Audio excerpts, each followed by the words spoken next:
완도와 더불어 함께하는 완도 주사랑교회.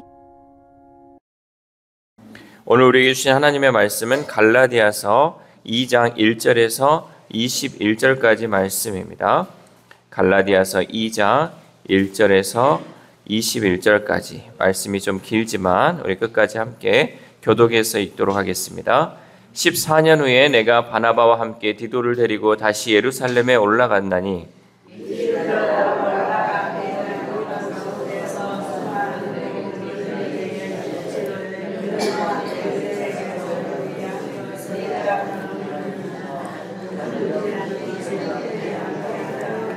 그러나 나와 함께 있는 헬라인 디도까지도 억지로 할례를 받게 하지 아니하였으니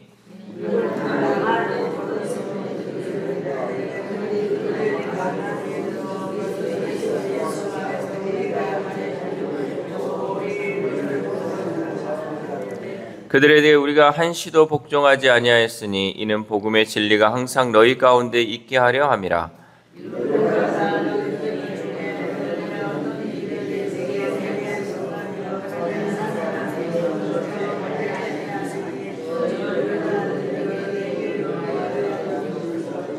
도리어 그들은 내가 무할례자에게 복음 전함을 맡은 것이 베드로가 할례자에게 맡은과 같은 것을 보았고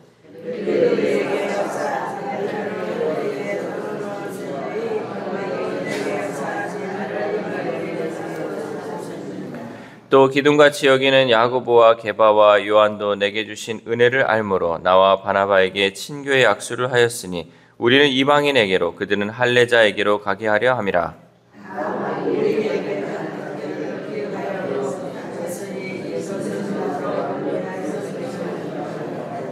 게바가 안디옥에 이르렀을 때 책망받을 일이 있기로 내가 그를 대면하여 책망하였노라.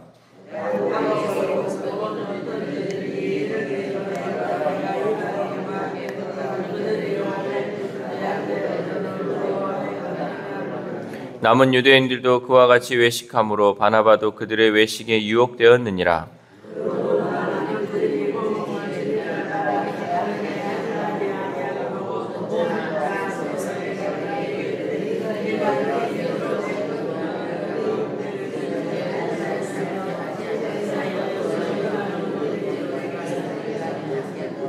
우리는 본래 유대인이요 이방 죄인이 아니로되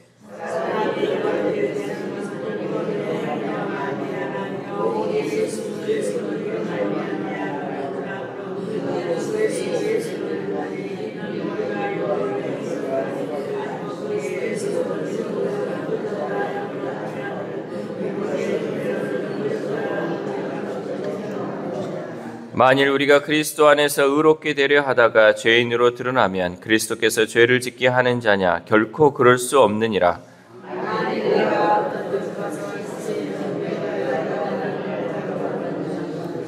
내가 율법으로 말미암아 율법에 대하여 죽었나니 이는 하나님에 대하여 살려 함이라.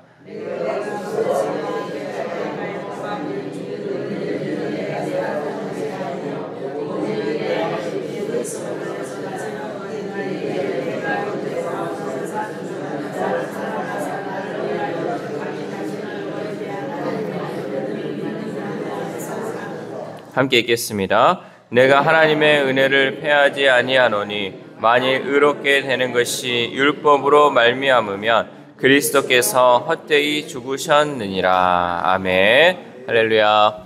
오늘도 하나님께서 주시는 말씀을 통하여 오늘 하루 하나님의 은혜로 살아가는 귀한 하루 되시기를 소망합니다. 우리 사회에서 2등은 아무도 기억해 주지 않습니다. 예전에 개그 프로그램에 이런 게 있었죠. 1등만 기억하는 더러운 세상. 그게 오늘날의 현실이에요. 2등은 전혀 돌보지 않고 무조건 1등만을 보는 세상이 오늘날 우리가 살아가고 있는 시대의 현실입니다. 그래서 사람들은 그 한 자리를 차지하기 위해 끝없는 비교와 경쟁 속에서 힘들게 살아가고 있습니다. 그런데 원래 1등이었던 사람이 뒤로 밀리고 자기보다 못하던 사람이 1등의 영광을 차지한다면 1등이었던 사람은 어떤 기분이었을까? 사도 바울은 정말 1등이었던 사람이었어요. 당시 최고의 랍비는 가말리엘이었습니다. 이 가말리엘이라는 이 사람 최고 그 랍비 밑에서 율법에 대해 배웠던 사울은 최고의 반열에 있었던 종교 지도자였습니다. 그런데 그가 예수를 만나 십자가의 복음을 전하는 동안 그는 더 이상 사람들에게 인정받는 인물이 아니었습니다. 이제 십자가를 전하고 십자가의 복음을 전해야 하는데 그 당시에는 이 바울을 아는 사람이 없었죠. 이 바울은 그 전에 이제 사울이라고 불렸던 이 바울은 예수 믿는 사람을 죽이는 사람이었지 살리는 사람이 아니었어요. 그렇기 때문에 알려지지 않았고 그 전에는 이제 율법에 의해서 1등이었던 사람이 이제는 최고의 밑에 바닥으로 나다고 떨어졌던 그 상황이었죠. 그때 어떤 사람들이 주로 활동했냐? 우리가 알고 있듯이 베드로와 요한 그리고 야고보 이런 사람들이 이제 주를 이루고 있었죠. 우리 9절 말씀 함께 읽겠습니다. 9절 시작. 또 기둥같이 여기는 야고보와 게바와 요한도 내게 주신 은혜를 알므로 나와 바나바에게 친교의 악수를 하였으니 우리는 이방인에게로 그들은 할례자에게로 가게 하려 함이라. 아멘. 각자의 사역의 역할이 달랐던 거죠. 그러니까 유대인에게 부름받았던 사람은 야고보, 게바, 또 요한. 그러니까 게바는 우리 베드로죠. 그래서 베드로와 요한, 야고보는 유대인에게 하나님의 그 부르심을 받고 그 사람들을 또 전하기 위해서 쓰임 받았고, 이 바울은 또 이방인에게 복음을 전하기 위해 부름 받았기 때문에 뭐 누가 높냐, 누가 낮냐, 또 누가 1등이냐, 누가 2등이냐를 따지지 않고 각자에게 주어진 그 역할을 감당하며 나아갔다는 거죠. 전에 열정적으로 교회를 박해하다가 이제는 핍박 속에서 복음을 전하는 바울의 마음은 신세 한탄이나 시기심이 일어나지 않았습니다. 오히려 그는 14년 동안의 그 시간이 지남에 있었어도 그 시간 안에 머물러 있지 않고 그 시간 안에 좌절하지 않고 항상 복음 진리를 전하기 위해 힘썼다는 거죠. 우리가 이 기다림의 시간이 중요합니다. 우리가 어떤 일이 바로 일어나지 않을 때 우리는 그것으로 인해서 한탄하면서 또 그것으로 인해서 절망하는 것이 아니라 그 기다림의 시간이 필요하다는 거죠. 바울도 마찬가지 14년이라는 그 시간 동안 예수님을 믿고 복음을 전하는 그 가운데 14년이라는 그 시간이 흘렀음에도 불구하고 그는 사람들이 알아주지 않는다 할지라도 최선을 다해 그 주의 복음을 전할 수 있었다는 거죠. 왜냐하면 베드로는 유대인의 사도고 바울은 이방인의 사도로 부름받았음을 확신했기 때문입니다. 우리 8절 말씀 함께 읽겠습니다. 8절 시작. 베드로에게 역사하사 그를 할례자의 사도로 삼으시니가 또한 내게 역사하사 나를 이방인의 사도로 삼으셨느니라. 아멘. 자기의 역할이 무엇인지를 알았던 바울은 어떤 것도 시기하거나 질투하지 않고 자신에게 맡겨진 그 일을 이루기 위해 최선을 다해 일했습니다. 자기의 이름이 빛나지 않아도 누군가 알아주지 않아도 자기에게 맡겨진 일에 최선을 다해 감당했다는 사실이죠. 지금 우리가 설령 어두운 수렁에 갇힌 것 같아도 남과 비교하며 절망과 좌절, 낙심에 빠지지 않아야 합니다. 오히려 그러할 때 주님의 부르심에 응답함으로 더 크게 쓰임받기 위해 일해야 할 줄 믿습니다.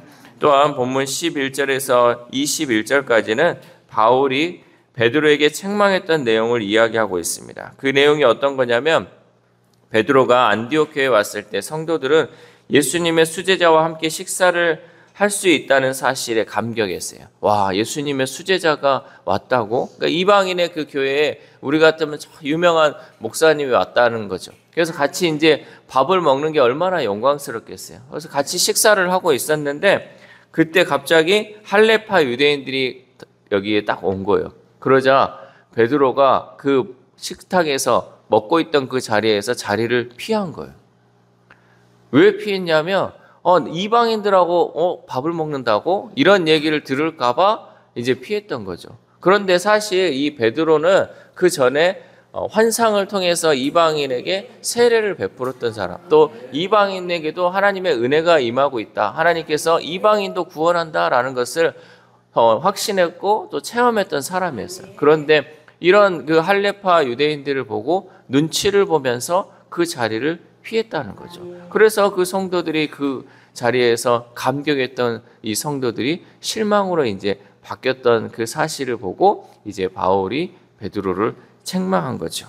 우리 12절 말씀 함께 읽겠습니다. 12절 시작. 야고보에서 온 어떤 이들이 이르기 전에 게바가 이방인과 함께 먹다가 그들이 오매 그가 할례자들을 두려워하여 떠나 물러가매. 아멘. 이렇게 담대히 하나님의 복음을 전했던 베드로가 사람의 눈치를 보고 이 자리를 피했다는 거죠. 그랬던 그가 이제 이방인 그리스도인에게 상처를 주고 실족을 시켰다는 것입니다. 이러한 모습을 통해 우리가 깨달아야 할 것이 있죠.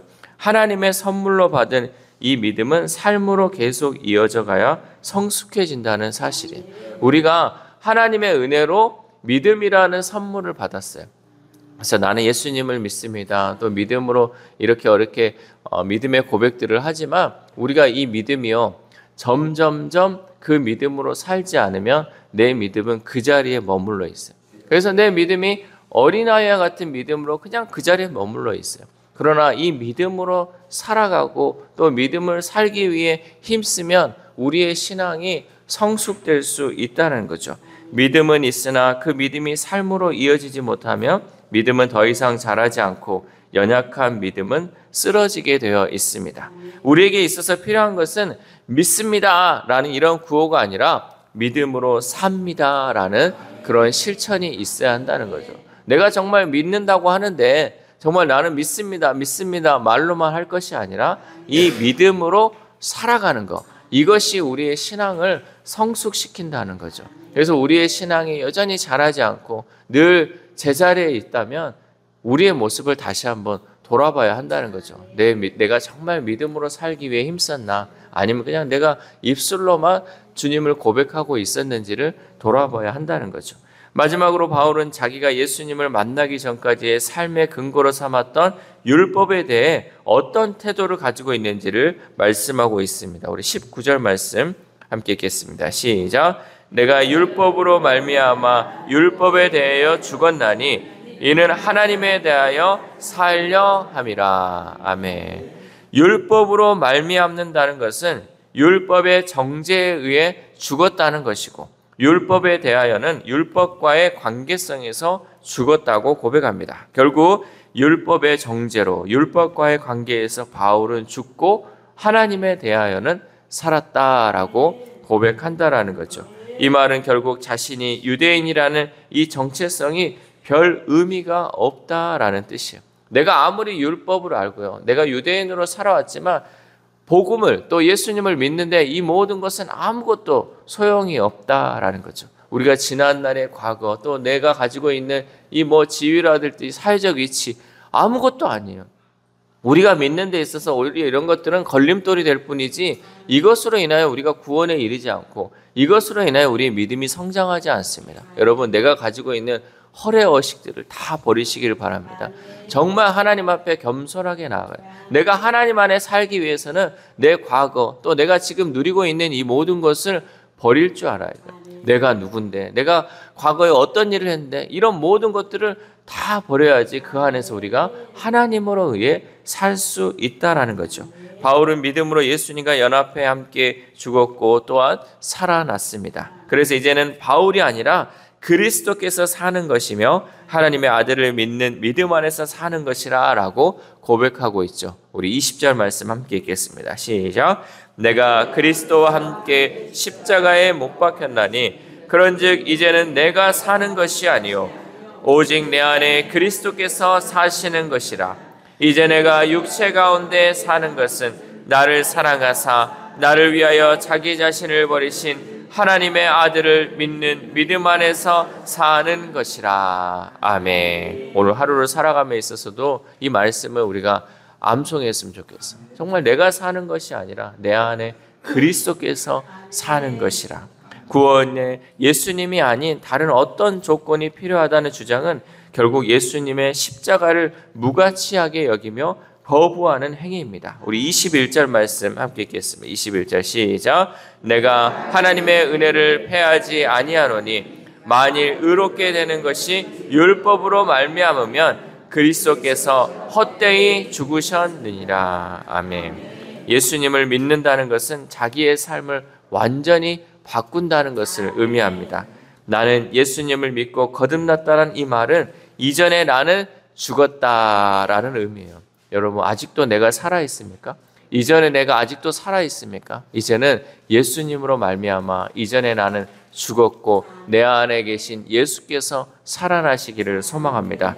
이전에 나를 구성하고 있던 것들, 소중하게 생각했던 것들과 결별했으며 이전에 내가 가지고 있던 특성들을 모두 그리스도를 믿는 믿음에 의해 변화되었다라는 고백이 우리 입술의 고백이 되기를 소망합니다. 사랑하는 우리 주장교회 성도 여러분, 오늘 하루를 살아감에 있어서 바울이 고백한 것처럼 내가 그리스도와 함께 십자가에 못 박혔고 이제 내가 사는 것은 내 안에 그리스도께서 사시는 것이라고 그 믿음의 고백이 내 삶 가운데 실천하며 또 믿음으로 살아가는 귀한 하루 되시기를 주님의 이름으로 소망합니다.